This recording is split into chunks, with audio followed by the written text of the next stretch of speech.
Bismillahirrahmanirrahim. Assalamu alaikum students. How are you all? Hopefully you will be fine. Students, open your SST books. Today we start our chapter number 1, the Stone Age, page number 11. Our next topic is 1.6, domestication of animals in the Stone Age. Stone Age में जानवर को पालना. With the agriculture, animal farming also increased, including the shift from eating wild animals to domesticated animals like sheep. Agriculture के साथ साथ stone में जो लोग एनिमल्स को खाते थे, उनका शिकार करते थे, उन्होंने जानवर को पालना शुरू कर दिया.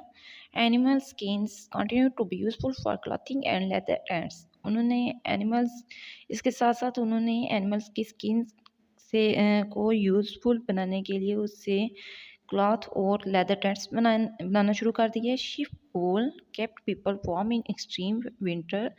और जो शिप की वूल थी वो सर्दियों में लोग अपने आप को गर्म रखने के लिए यूज़ करते थे.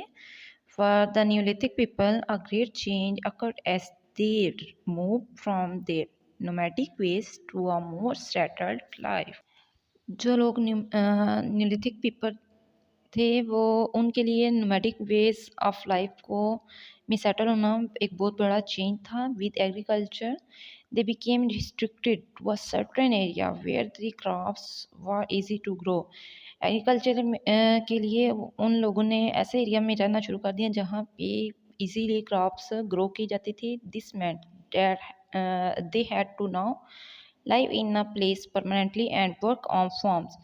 इसका मतलब ये है कि उन लोगों ने ऐसी जगह पर परमानेंटली रहना शुरू कर दिया जहाँ पे क्रॉप्स इजीली ग्रो की जाने लगी और उन्होंने उन जगह पे काम करना स्टार्ट कर दिया.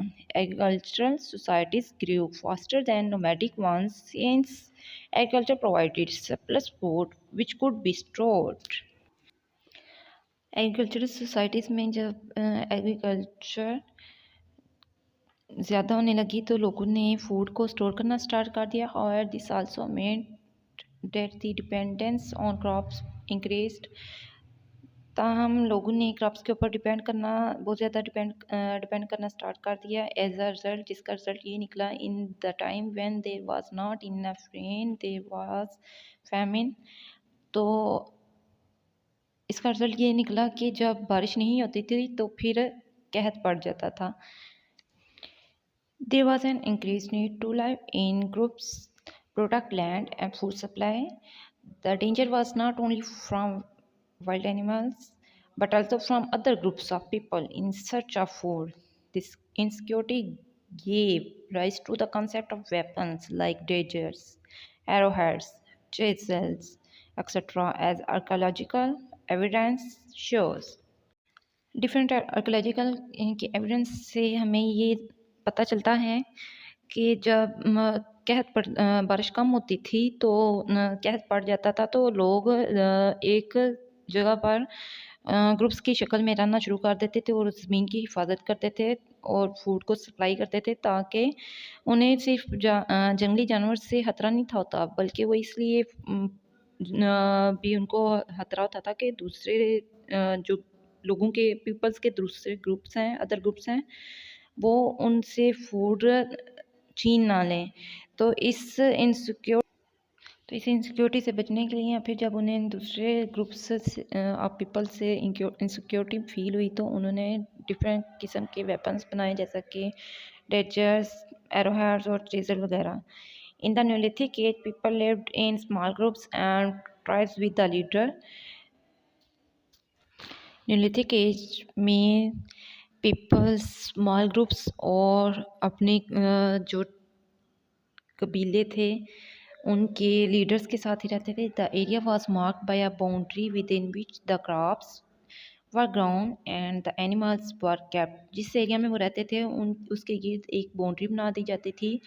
उस बाउंड्री के अंदर ही उन्होंने अपनी जानवर को रखना होता था और उधर ही अपनी क्रॉप्स को ग्रो करते थे. The social structures were simple. इनका सोशल स्ट्रक्चर्स जो था वो बहुत सिंपल था. With man taking the major role in protecting the women and children. और जो मेन थे वो अपनी अपनी वीमेन और चिल्ड्रन की प्रोटेक्शन के लिए एक मेजर रोल प्ले करते थे। नीचे देखिए हिस्ट्री आर्टिफैक्ट है। The neolithic age is also known for the development of poetry and jewellery. Neolithic age जो को आमतौर पर पोइट्री और ज्वेलरी की डेवलपमेंट के लिए के नाम से भी जाना जाता है। ये न्यूलिथिक एज में पोइट्री और ज्वेलरी की डेवलपमेंट की गई। Now students, open your page number 12. The three types of early humans were, जो अर्ली ह्यूमन्स थे उनकी थ्री टाइप्स थी। Number 1 homo erectus, number 2 Homo habilis, number 3 Homo sapiens. First of all we read about homo erectus. Homo erectus में क्या है कि brain size bigger than Homo habilis. इनका जो ब्रेन साइज था वो होमो हैबिलिस से बड़ा था।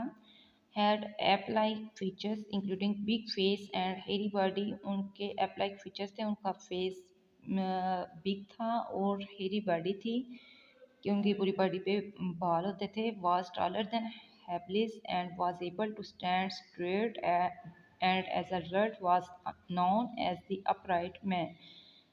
होमो हैबिलिस से ये बड़े होते थे और ये स्ट्रेट खड़े हो सकते थे, इसलिए इनको होमो इरेक्टस को अपराइट मैन के नेम से भी जाना जाता है। नेक्स्ट अर्ली ह्यूमंस की कौन सी टाइप है? Homo habilis. Brain size is half the size of our brain. Homo habilis का ब्रेन साइज हमारे ब्रेन साइज से हाफ होता था। Had some feature similar to an ape like of big face. इनका एप लाइक बिग फेस होता था। Had hair body. इनकी hairy body होती थी। Had a small height and a hunch back.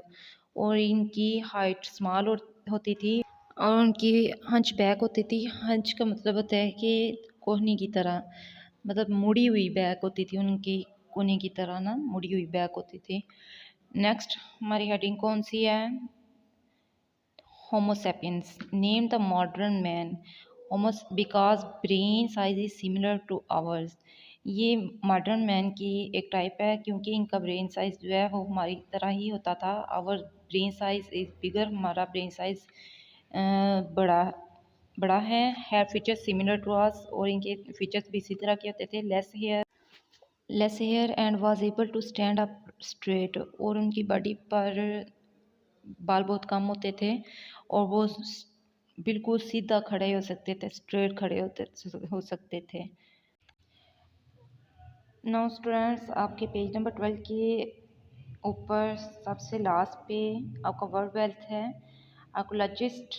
Archaeologist किन्हें कहते हैं? Somebody who studies history scientifically bye gaining evidence through excavation and studying fossils.